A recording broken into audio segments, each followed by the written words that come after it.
Ladies and gentlemen, drivers, gig workers, and everyone in between, welcome to This Week in Rideshare podcast. I'm your host, Jared Hoffa. It is Friday, May 16th, and this week, Waymo recalls cars, GigU comes to America, and Tesla is falling behind. Legal Rideshare breaks it down.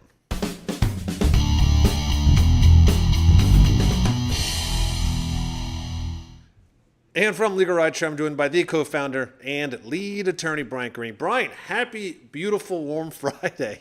Happy Friday, Jared. It's great to have the summer heat here already. It's here. You know, I'm looking outside the door here. We got apparently the Cubs had just finished playing.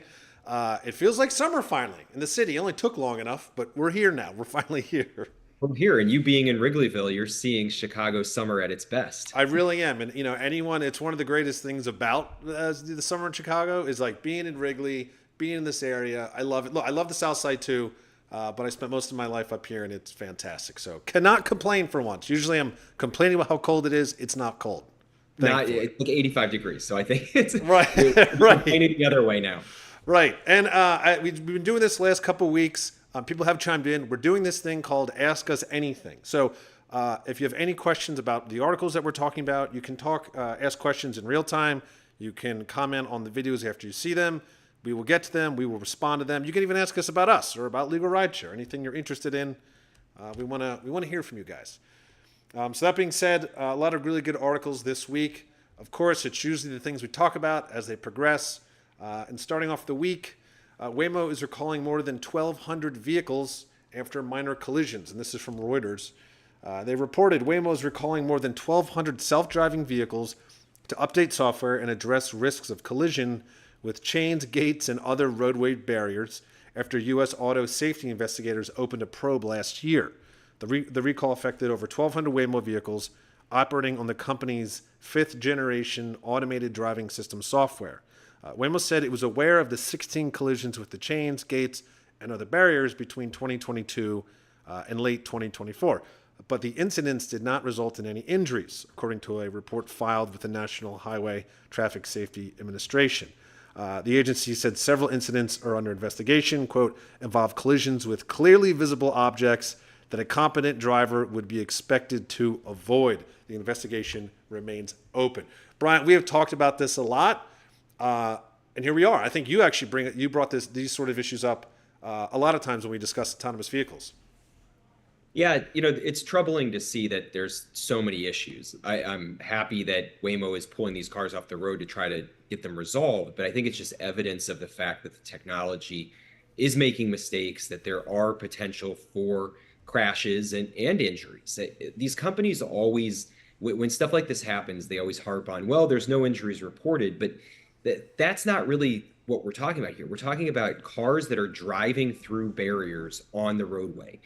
There are going to be times where there are workers on the other side of those barriers, where those fences are up for particular reasons to keep people on the other side safe, or the people in the cars are at risk of being injured when there's these collisions. So thank God there's not any injuries reported in these particular events, but the fact that the collisions are occurring is really troubling.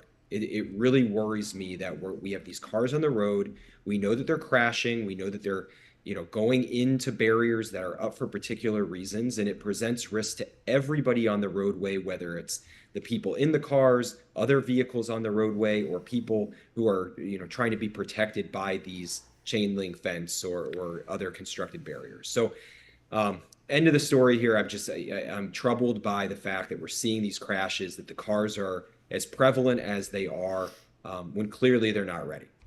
Yeah, so I mean, there's two big things here. One, this is the fifth generation of the software, and the second thing is they said in the investigation, it says right here, involved collisions with clearly visible objects that a competent driver would be expected to avoid. Now, we talked about other scenarios, which are, hey, they're doing road construction, or there's a last minute change, or so in some ways it's kind of understandable that the autonomous vehicles would struggle.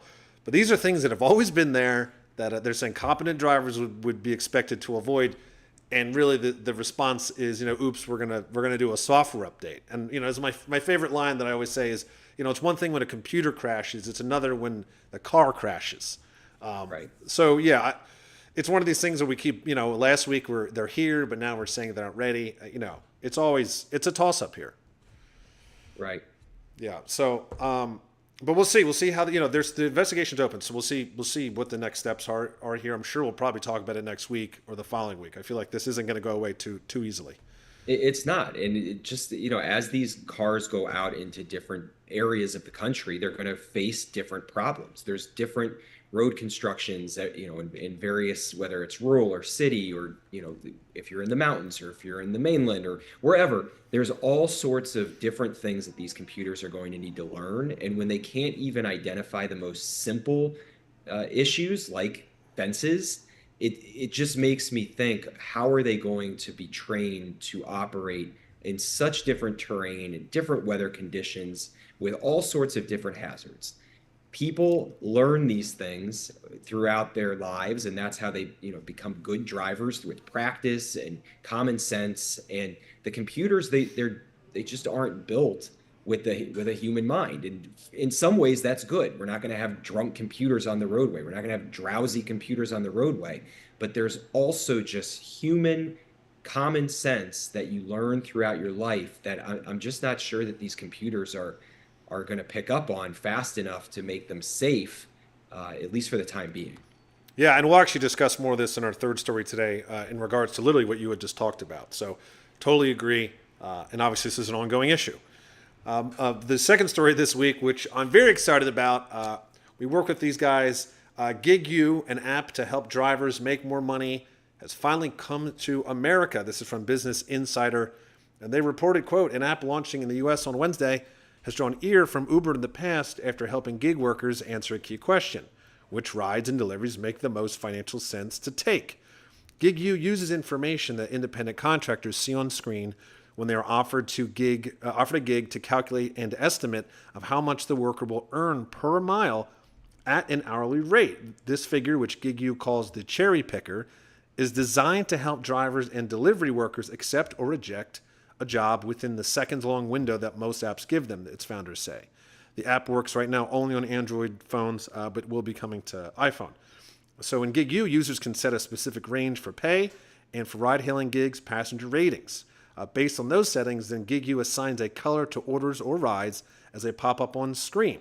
Green means a job that would be the most lucrative for the driver, yellow for options with earnings that mostly fall between the ranges that they want, and red for a job that doesn't meet their goals. Now, it's interesting here, an Uber spokesperson said, quote, using automation tools, apps, or bots to manipulate the Uber app or access Uber data in any way isn't allowed. But however, GigU's founders say that their app merely takes information that the gig worker already sees and presents it in a more analytical context.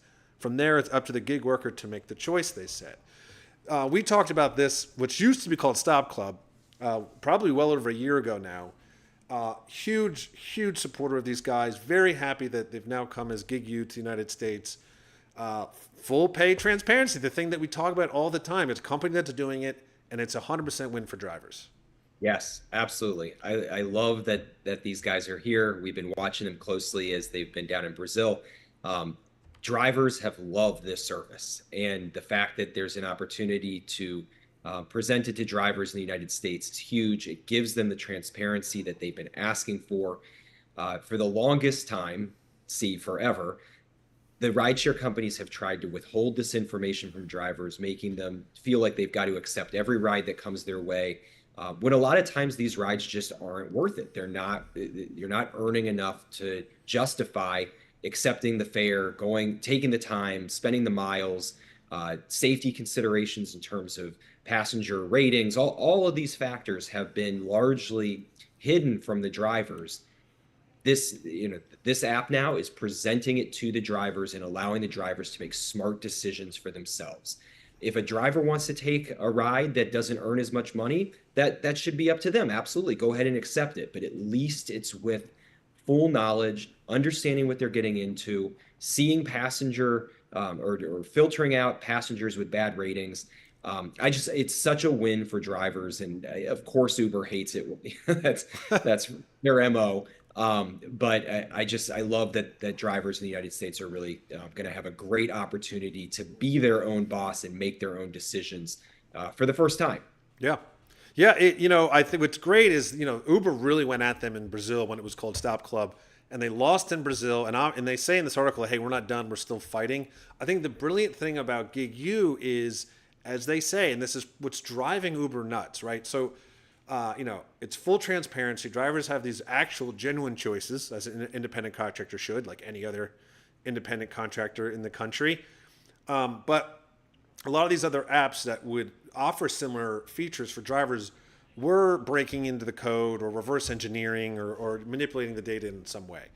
The reason this is driving Uber crazy is, as GigU said, we're just taking the info on the screen. We're not breaking the app. We're not manipulating your data. We understand that that's privacy, and we're not going to do that. So Uber doesn't really have a leg to stand on, because it's basically just saying, hey, we're just using what your eyes can literally see on the screen, and then from there determining it. I just, all around, it's really great. The founder, Luis, he's an awesome guy and really believes in this. And so very excited to see it here. Anyone who's used it in the US, I would love to hear from you and see what you guys think of it. I just think it's great all around. So moving on to our final story, Brian, we talked about this earlier. I said I was going to bring this up a little bit later. Tesla's Robotaxi service is falling behind, and this is from Futurism. And they reported, quote, as the information reports, the company is already woefully behind schedule and hasn't even started testing its autonomous vehicles without a safety driver as of April.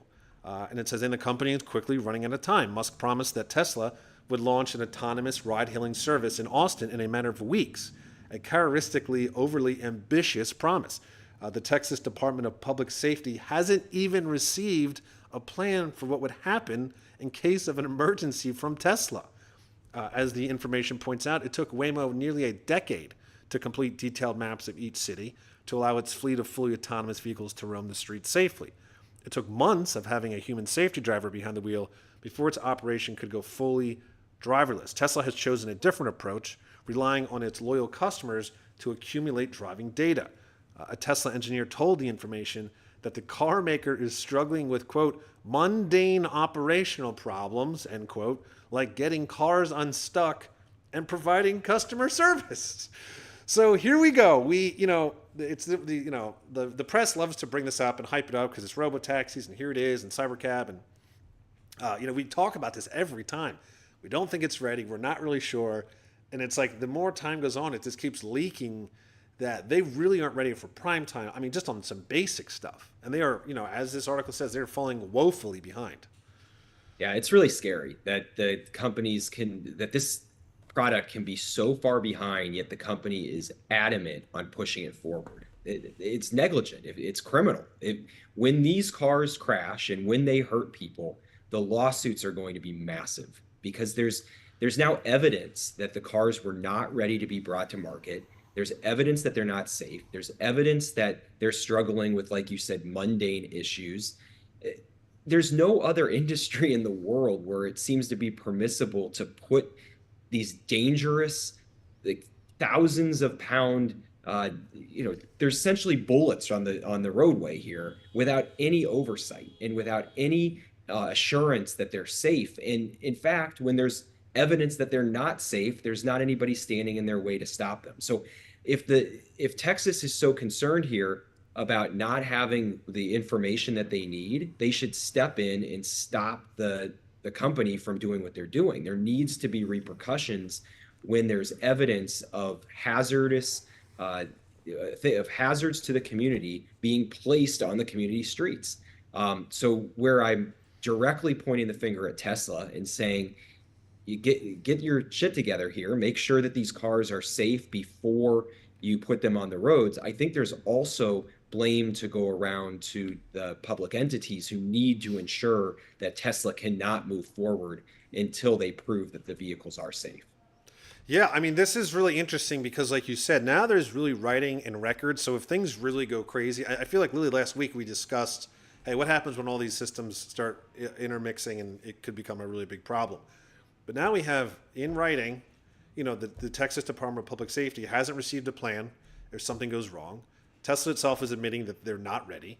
And then now you're going to include Waymo to this. And so this could really end up blowing up into a big issue where it's not, like you said, it's not just faults on the corporations. It could really start falling onto the state level. Because what we don't know right now is if they, A, will ever receive a plan, or B, receive a plan in time if this thing's on the road. So imagine, so if this goes on the road, there's a devastating accident, the Department of Public Safety doesn't receive a plan. There's nothing in place. I get to see this fingers being pointed in every single direction for this thing. And they should be. That's the thing, everybody's now on notice. Everybody now understands that this is a problem.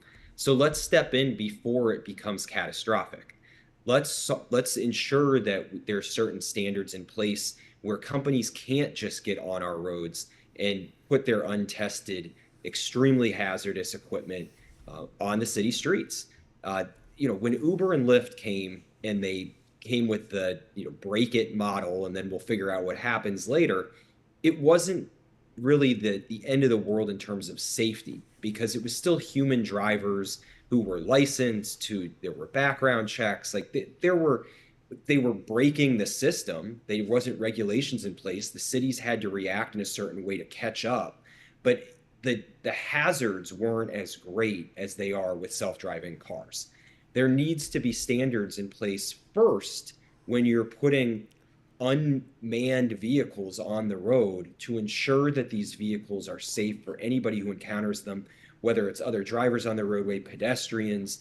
You can imagine 1,000 scenarios in which these cars can interact negatively with our community.